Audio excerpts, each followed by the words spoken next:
Hello bachcho, let us read the question.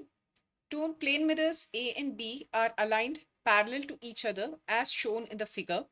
A light ray is incident at an angle 30 degrees at a point just inside one end of A. The plane of incidence coincides with the plane of the figure. The maximum number of times the ray undergoes reflections, including the first one, before it emerges out is option A 28, option B 30, option C 32, option D 34। तो इस question का की concept है reflection at a plane surface.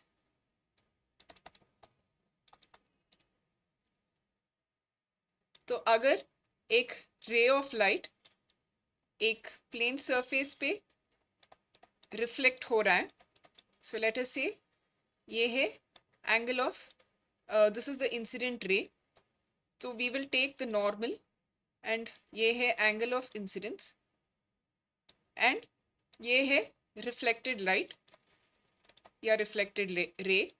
This is incident ray, this is reflected ray.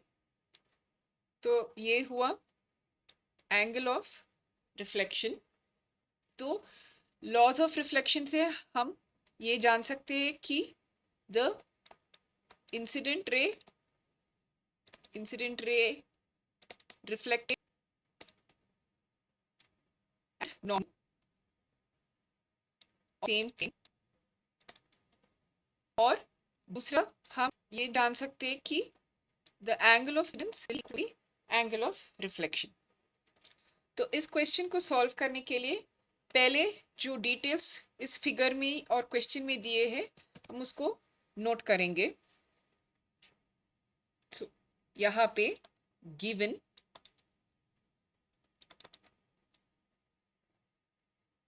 length of the two mirrors, length of the mirrors L, वो है 2√3 metres. तो हम ये फिगर में देख सकते हैं distance between the two mirrors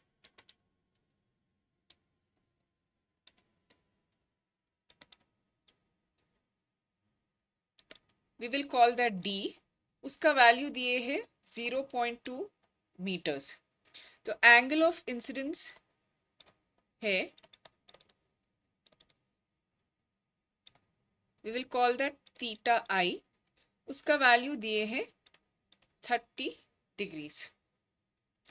तो अगर ये रे यहाँ पे गिर रहा है तो from the laws of reflection it will reflect and make an angle 30 degrees again।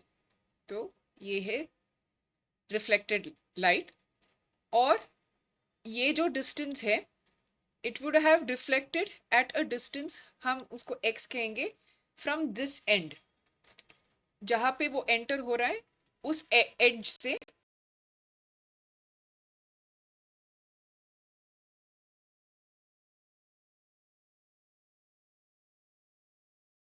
it will hit the second mirror at a distance x। okay, so उसको हम लिखेंगे let x be the distance at which the first reflected light, इसको specify करेंगे कि it is the first reflected light which the first reflected light strikes mirror B, जैसे figure में दिए हैं। तो अभी यहाँ पे हमें एक राइट एंगल ट्रायंगल मिला है। So this is our right angle triangle. ये डिस्टेंस हुआ x, this is 90 degrees and ये 30 डिग्रीज है। So we can calculate x as tan 30 is equal to, so this is D. तो tan 30 को हम x by d लिख सकते हैं.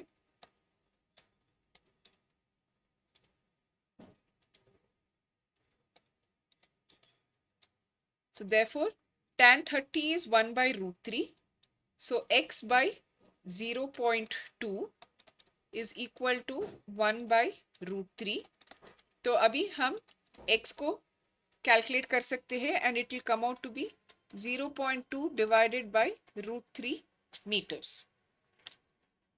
तो अभी ये जो रे है, when it covers the entire length of the mirrors, जितनी भी L distance अगर जब वो कवर कर जाता है, then it will no longer undergo reflection. So we can say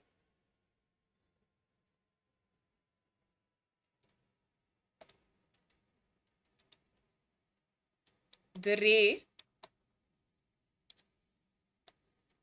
does not, क्योंकि वो मिरर से अभी बाहर चला जाएगा, तो अगर वो 2√3 डिस्टेंस कवर कर चुका है तो अभी मिरर तो उसका मिलेगा नहीं, so it will not reflect. So the ray does not undergo reflection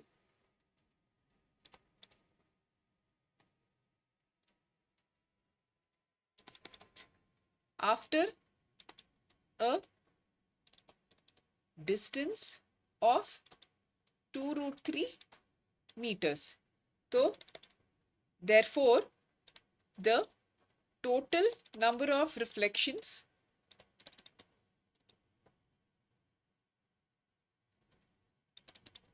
will be equal to, जो पहला रिफ्लेक्शन का डिस्टेंस है, the ratio between the length of the mirrors to the distance of the first reflection. तो ये हुआ 2√3 divided by 0.2 divided by root 3. So we can call this as n.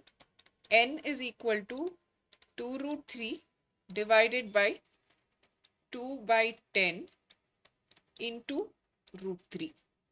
तो 2 और 2 cancel होता है, 10 न्यूमरेटर में जाएगा, root 3 into root 3 is 3. So we can write this to be equal to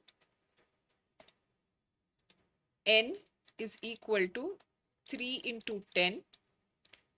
Therefore n is equal to 30 reflections.